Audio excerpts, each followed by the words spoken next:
마가복음 4장입니다. 마가복음 4장 1절에서 20절 말씀. 마가복음 4장 1절입니다. 예수께서 다시 바닷가에서 가르치시니 큰 무리가 모여들거늘 예수께서 바다에 떠있는 배에 올라앉으시고 온 무리는 바닷가 육지에 있더라. 예수께서 여러 가지 비유로 가르치시는 그 가르치시는 중에 그들에게 이르시되 들으라, 씨를 뿌리는 자가 뿌리로 나아가서 불새에 들어는 길가에 떨어지면 새들이 와서 먹어버렸고 들어는 흙이 얕은 돌밭에 떨어지매 흙이 깊지 아니하므로 곧 싹이 나오나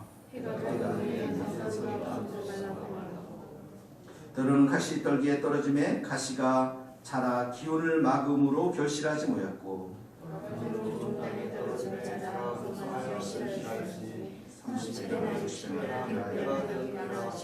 또 이러시되 들을 귀 있는 자들은 들으라 하시니라. 예수께서 거기한 사람에게 이러시되 하나님의 나라의 비밀을 너희에게 주었으나 외인에게는 모든 것을 비유로 하나니 이는 그들로 그들을 구하고 듣기는 너희가 깨닫지 못하여 돌이켜 죄사함을 얻지 못하게 하여 또 이러시되 너희가 이 비유를 알지 못할진대 어떻게 모든 비유를 알겠느냐. 말씀이 길가에 뿌려졌다는 것은 이들을 가리킴이니 곧 말씀을 들을 때에 사단이 즉시 와서 그들에게 뿌려진 말씀을 빼앗은 것이요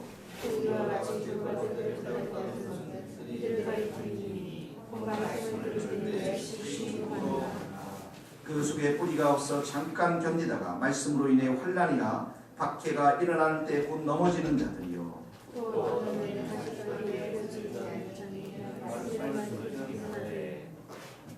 세상의 염려와 재물의 유혹과 기타 욕심이 들어와 말씀을 막아 결실을 하지 못하게 하는 자요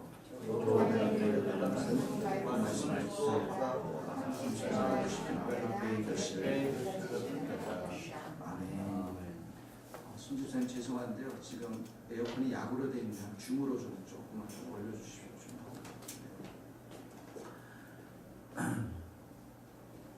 우리가 씨 뿌리는 비유에 대해서 우리가 잘 알고 있을 것입니다. 거기에 보면은 3절에 보니까 씨를 뿌리는 자가 뿌리로 나아가서 뿌릴새 더러는 길가에 떨어짐에 새들이 와서 먹어버렸고 첫 번째는 길가가 나옵니다. 길가가 나오는데 15절의 말씀에 가니까 이 말씀에 대해서 설명을 예수님께서 하시죠. 15절에 가서 보니까 그 말씀이 뭐라고 그랬습니까? 같이 한번 읽겠습니다. 시작. 길가에 뿌려졌다라는 것은 가리킴이니 곧 말씀을 들을 때 사단이 즉시 와서 그들에게 뿌려진 말씀을 빼앗는 것이요. 이 네 가지의 비유 중에서 우리가 정말 잘 생각해야 되는 시 자체, 이 시 자체는 생명이 있다는 거예요. 그 시가 무슨 시입니까? 복음이죠. 예수님의 말씀입니다. 이 시 자체는 생명이 있는 것이고 또 하나는 이 시는, 이 말씀은 뿌려져야 한다는 거예요. 잘 보세요. 우리는 여기 이 비유를 네 가지의 마음밭에 초점을 맞추는 경우들이 많습니다. 이게 맞는 말이에요. 그것도. 그런데 이것 자체가 지금 가장 우리에게 주는 말씀 교훈 자체가 하나가 뭐냐면 그 씨를 뿌려야 한다는 거예요. 길가든 돌짝밭이든 아니면 가시떨기든 좋은 밭은 그것은 그 사람의 몫이지. 그렇죠? 근데 우리의 목 중에서 가장 중요한 것 중에 하나는 말씀의 씨앗을 뿌려야 하는 것이죠. 이 교회가 생명의 씨앗을, 이 복음의 씨앗을 뿌리지 아니하면 교회는 약해집니다. 그리고 교회는 서로 간에 많은 이야기들도 많고 분쟁도 많습니다. 우리가 이 씨앗을 가지고 밖에 나가서 열심히 뿌리는 거. 그래서 열심히 뿌려서 한번 생각해 보십시오. 우리 성도들이 밖에 나가서 일주일 동안 10명에게 씨앗을 뿌리는 것하고 500명에게 씨앗을 뿌리는 것하고 한번 생각해 보세요. 어느 쪽이 더 좋은 밭이 많아지겠습니까? 500명이 더 많아질 가능성이 높습니다. 1000명의 씨앗을 뿌리면 1000명이 많습니다. 1000명 중에서도 많습니다. 확률이. 우리는 그 사람들의 밭이 어떤 상태인지 모릅니다. 그래서 우리가 정말 이 복음, 생명의 씨앗, 이것을 밖에 나가서 열심히 뿌리는 것, 여기에 우리에게 초점이 맞춰져야 한다는 것이에요. 자, 두 번째는 말씀을 뿌려야지. 여기에 보면 자기의 생각을 뿌리고 자기의 철학을 뿌리고 자기의 이론을 뿌리는 게 아닙니다. 여기 말씀 자체에 생명이 있고 능력이 있는 것입니다. 그러니까 우리가 세상 가운데 나가서 우리의 생각을 뿌리는 게 아니에요. 교회가 어떻다? 내가 생각해 목사님이 어떻다? 이렇다? 이런 것을 뿌리는 것이 아니라 생명 되시고 능력 되시는 복음, 말씀을 뿌려야 한다는 것입니다. 이 전제 자체는 뿌려야 한다는 것, 나가서 열심히 뿌려야 한다는 것, 그리고 뿌릴 때 우리의 생각을 뿌리는 것이 아니고 우리가 생각하는 무엇 이론과 철학을 뿌리는 것이 아니고 하나님의 말씀, 예수님의 말씀을 뿌려야 한다는 거예요. 이것이 교회가 존재하는 목적이고 이것이 우리 성도들이 밖에 나가서 해야 할 일이라는 것입니다. 자, 그러면서 뿌려서 나가서 보니까 이 네 가지의 밭이 나오는 것이죠. 첫 번째 보니까 길가에 떨어져서 새들이 와서 먹어버렸습니다. 이 새들이 뭡니까? 사단입니다. 15절에 보니까 제일 중요한 단어가 즉시라는 단어입니다. 즉시. 이 사람들 어떤 사람입니까? 예배 시간에 자는 사람. 그것도 즉시 와서 자는 사람. 정말 저는 약간 좀 그런 분들을 보면 너무 힘들어요. 이 목사가 일주일 동안 정말 수시간을 투자해서 하나님 앞에 은혜로 말씀을 준비했는데 5분도 안 돼서 즉시 자버려요. 그것도 습관적으로 자버립니다. 예수님이 습관적으로 기도하러 가셨는데 이분들은 습관적으로 교회 와서 주무시는 분들이에요. 그러니까 습관적으로 거기까지만 닮은 거예요. 그 뒤가 안 닮은 거예요. 그 다음에 또 뭐냐면 몸은 예배를 드리고 있는데 입은 뻥긋뻥긋 하는데 생각이 이미 다른 곳에 있는 사람. 몸은 예배를 드리는데 그 말씀을 들을 수 있는 마음이 집중되어 있지 않는 사람. 사단이 즉시 가져가는 거죠. 그러니까 이런 분들은 믿음이 자라나지가 않습니다. 사단이 말씀을 가져오는데 말씀을 들어야만 생명의 씨앗이 있어야만 이 믿음이 자라날 텐데 이 생명의 씨앗이 이 땅에 떨어지기 마음밭이 떨어지는데 가져갔는데 어떻게 믿음이 자라나며 사랑이 자라나며 소망이 자라날 수 있겠습니까? 자, 그래서 사랑하는 자들에게 잠을 주시는 것은 예배 시간에 주는 것이 아니라 저녁에 준다는 사실들을 깊이 깨달아야 됩니다. 그래서 여러분들이 이 예배 시간에 와서 잠자시는 분하고 스마트폰을 켜는 사람들에게 문자를 제발 보내주십시오. 사단이 당신의 말씀의 씨앗을 가져갔습니다. 그러니 앞자리에 와서 앉으십시오. 여러분들이 꼭 권면해 주시기 바랍니다. 두 번째 봅시다. 두 번째는 돌밭이라고 나와 있습니다. 거기 돌밭이라고 나와 있는데 자 5절에 보니까 돌밭에 떨어짐에 흙이 깊지 아니하므로 곧싹이 나오나 해가 돋은 후에 타서 뿌리가 없으므로 말랐고 자 여기에 뭐가 나옵니까? 흙이 깊지 않다라고 말했습니다. 그렇죠? 그리고 어떻게 합니까? 해가 나타났고 뿌리가 말랐습니다. 16절 한번 17절 같이 읽겠습니다. 시작. 곧 말씀을 들을 때 즉시 기쁨으로 받으라. 그 속에 뿌리가 없어 잠깐 견디다가 말씀으로 인하여 환난이나 박해가 일어날 때 곧 넘어지는 것이다. 예. 자 여러분 보세요. 여기에 보니까 이 말씀을 들을 때에 즉시 기쁨으로 받았다라고 했습니다. 네. 그러니까 이분은 말씀을 들을 때 집중했습니까? 안 했습니까? 집중을 했어요. 그 예배 시간에 눈물도 흘렸어요. 그 예배 시간에는 정말 하나님께서 내 마음을 만지는 것들을 이렇게 경험을 했어요. 중요한 것은 그래서 그 시간에 너무 기쁘고 좋아서 춤도 추고 손도 높이 들고 열심히 통성기도도 했어요. 그런데 어떡합니까? 여기도 즉시 기쁨으로 왔는데 냄비 같은 신앙이라는 거예요. 그 시간에 바짝 타오르는데 이 뿌리가 없어서 이 뿌리를 내리지 못했기 때문에 거기 보니까 환난과 박해가 와서 곧 넘어지는 자들이다 이렇게 나오고 있습니다. 여러분 뿌리가 있어야만 오래 버틸 수 있겠죠. 이건 너무나도 상식이지 않습니까? 그러니까 뿌리가 없으니까 지탱할 힘이 없고 바람이 불면은 훅 흩어지기 마련이라는 것이죠. 이 뿌리가 깊어야만 그 뿌리 속에서 영양분을 받아들여서 결국은 이 나무가 자라나고 꽃이 자라나서 열매가 되는데 결국 뿌리가 없는 것을 말하는 것입니다. 하나님께서는 우리에게 환난을 주십니다. 박해를 주세요. 고난을 주십니다.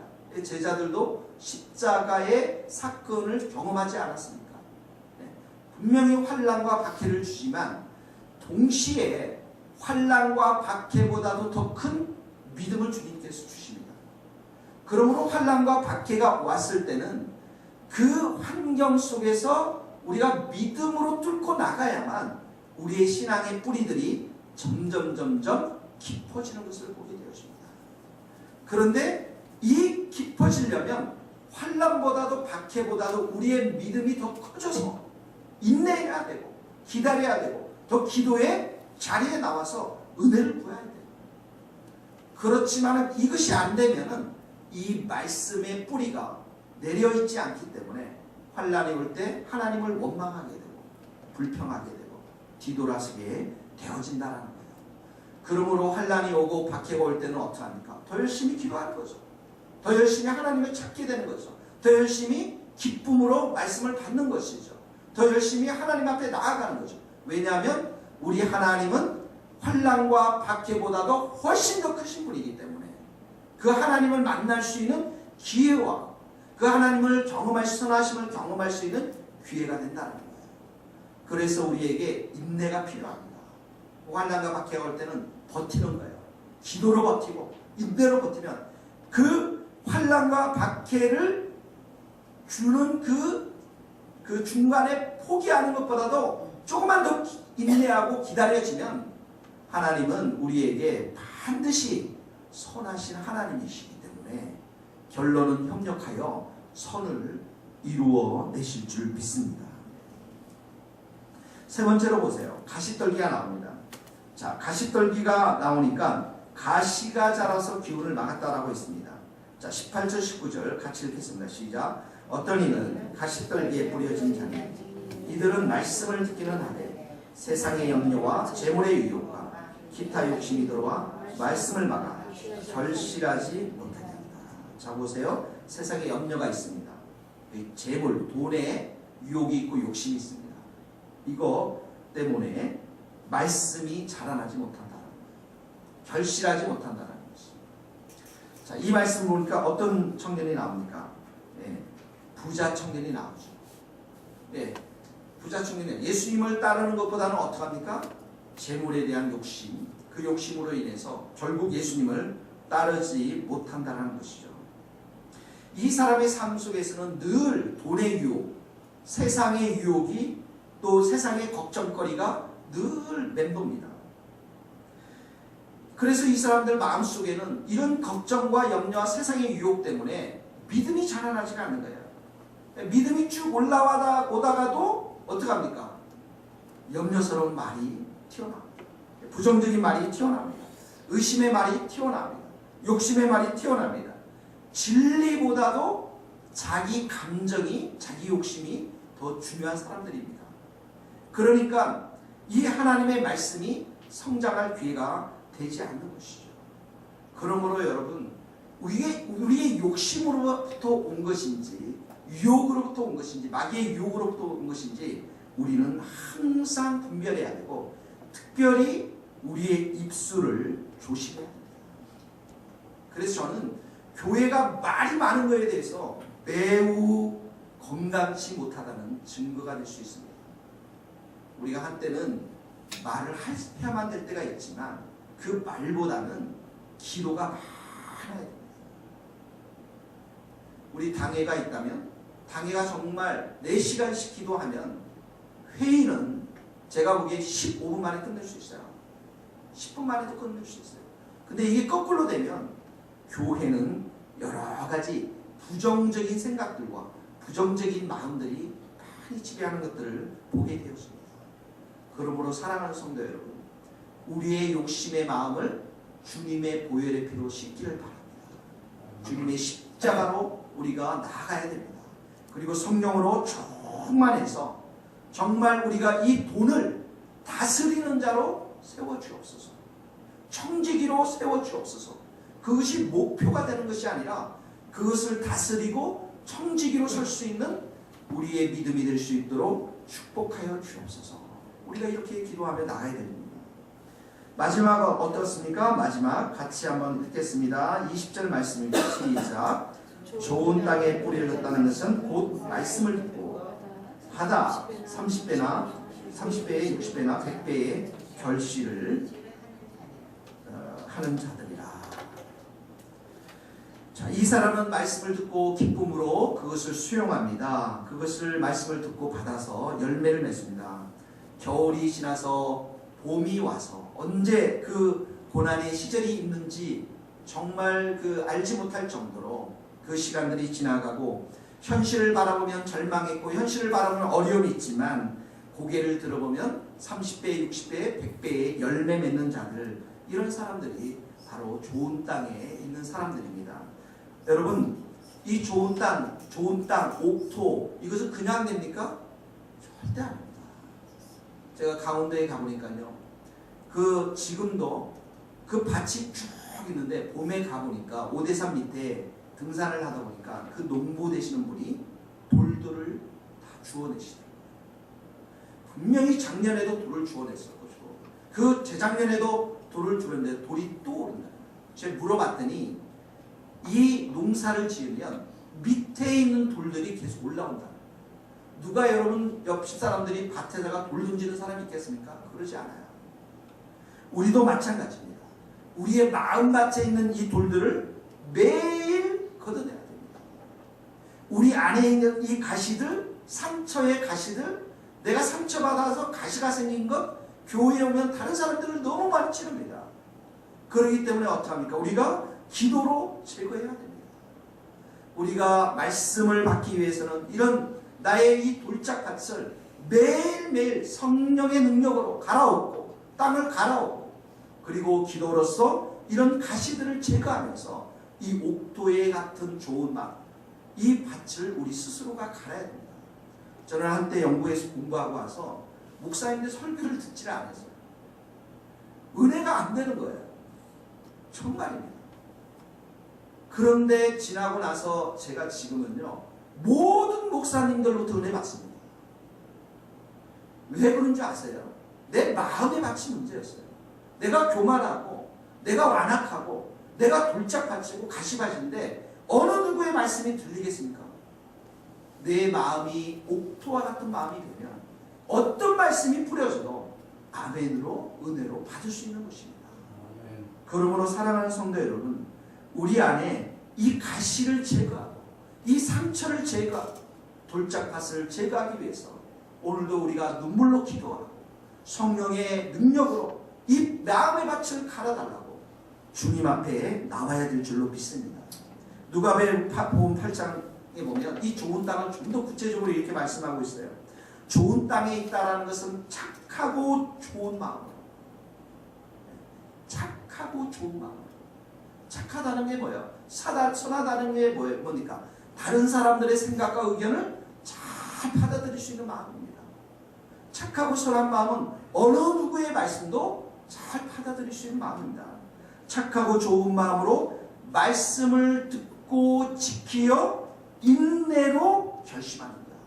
이 지킨다라는 것은 그 말씀을 꽉 붙잡는다라는 거예요. 언제까지? 그 말씀이 결실되어질 때까지.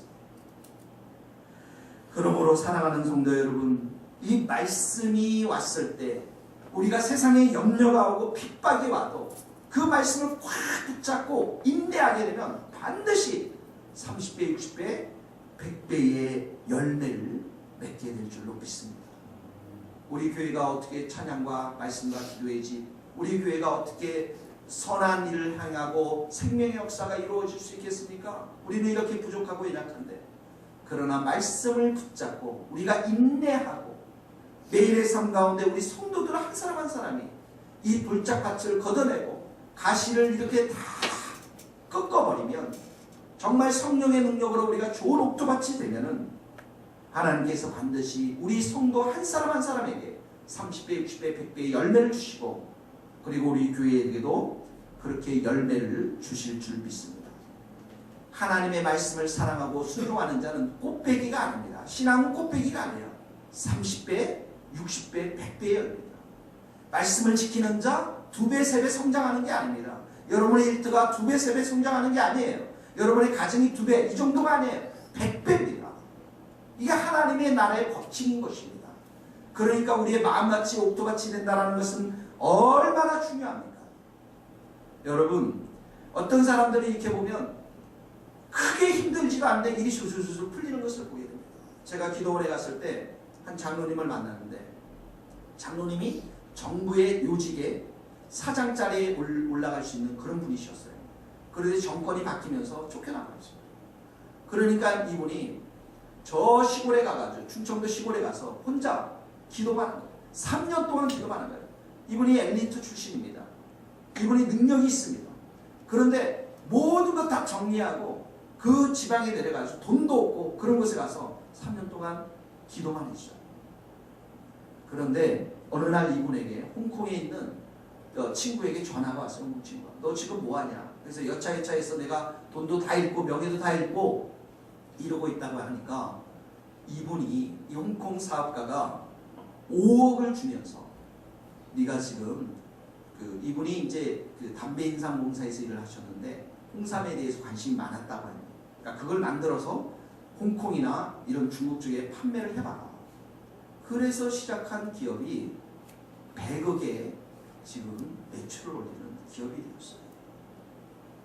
사랑하는 성도 여러분, 포도가 열릴 때 애쓰는 거 봤습니까? 사과가 막 크게 해야지, 내가 막 애쓰는 거 봤어요. 이렇게 가지에 붙어 있으면 저절로 30배, 60배, 100배의 열매를 맺는 거예요. 가지에 붙어 있는 것이 뭐예요? 예수님에 붙어 있는 것이고, 예수님의 말씀에 붙어 있으면 우리의 삶은 30배, 60배, 100배의 열매를 맺는 것입니다. 제가 말씀 앞에 붙어 있고 예수님 앞에 붙어 있으면 주님께서 이 주님의 세계에 30배, 60배, 100배의 반드시 열매를 주실 것입니다. 여러분이 예수님의 그 가지에 붙어 있으면, 말씀을 지키고 인내로 그 말씀을 받고 살아가게 되면 여러분의 일대에 30배, 60배, 100배의 열매를 반드시 허락하실 줄 믿습니다. 사랑하는 성도 여러분, 우리 안에 있는 모든 돌들, 가시들 다 골라내고 다 태워버리고 좋은 옥토의 밭이 되어서 하나님이 우리를 향해서 마음껏 축복하는 그런 귀한 마음밭이 될 수 있기를 주님의 이름으로 축복합니다. 기도하시겠습니다. 시간에 말씀을 생각하면서 옥토와 같은 마음밭을 위해서 우리가 함께 기도하고, 하나님 또한 내가 생명의 씨앗을 뿌리는 자로 살아가게 해주십시오라고 시간에 같이 기도하시겠습니다. 아버지 하나님 감사합니다. 귀한 말씀을 주셔서 아버지 나의 마음밭을 관리하여 주십시오. 나의 마음밭이 주님 앞에서 새롭게 되어주시고 은혜를 베풀어 주시니 감사합니다. 아버지 나는 부족하고 연약합니다. 하나님의 도우심과 은혜가 아니면 하나님 세상의 염려와 걱정으로 살아갈 수밖에 없고, 아버지 하나님 돌짝밭들이 계속 나와서 다른 사람들에게 돌을 던지고, 하나님 내 안에 가시가 나와서 다른 사람들을 상처를 주는 나의 이 말들을 주님 용서하여 주십시오. 주여 오늘도 주님의 보혈의 피로 씻어주시고 성령의 불로 태워주셔서 하나님 내 마음에 하나님의 말씀의 뿌리가 내려주시도록 도와주시고, 인내하며 사람 마음밭이 되어서 옥토와 같은 마음밭이 되어서 어떤 말씀이든 내가 아멘으로 화답하며 주님 그 말씀을 붙잡고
복음의 능력, 말씀을 주셨는데 이 말씀을 세상 가운데 있는 사람들에게 마음껏 뿌릴 수 있는 자들이 되도록 도와주시고 성령의 불과 능력을 받고 일을 행할 수 있도록 도와주옵소서. 하나님 아버지, 내 개인의 마음, 이 마음이 옥토와 같은 좋은 땅이 될 수 있도록 주님께서 주님의 보혈의 피로 뿌려주시고 깨끗게 하시고 성령의 불로 오늘도 충만히 역사하여 주셔서 30배, 60배, 100배 우리 가정과 일터와 이 교회 안에 열매 맺는 축복을 경험할 수 있도록 도와주시옵소서. 염려와 걱정과 고난과 하나님 유혹들을 다 물리치고 참으로 우리가 선한 마음을 갖게 하여 주시옵시고 인내하는 마음을 가지고 결실에 이르기까지 우리의 믿음을 붙잡아 주시옵소서. 예수님의 이름으로 기도하오며 지금은 우리 주 예수 그리스도의 은혜와 하나님의 크신 사랑과 성령님의 교통하심이 좋은 땅이 되기를 소망하는 우리 모든 성도들 머리 위에, 하나님 또 이 복음을 위해서 수고하는 선교사님들 머리 위에 이제로부터 영원토록 함께 하시기를 간절히 축원하옵나이다.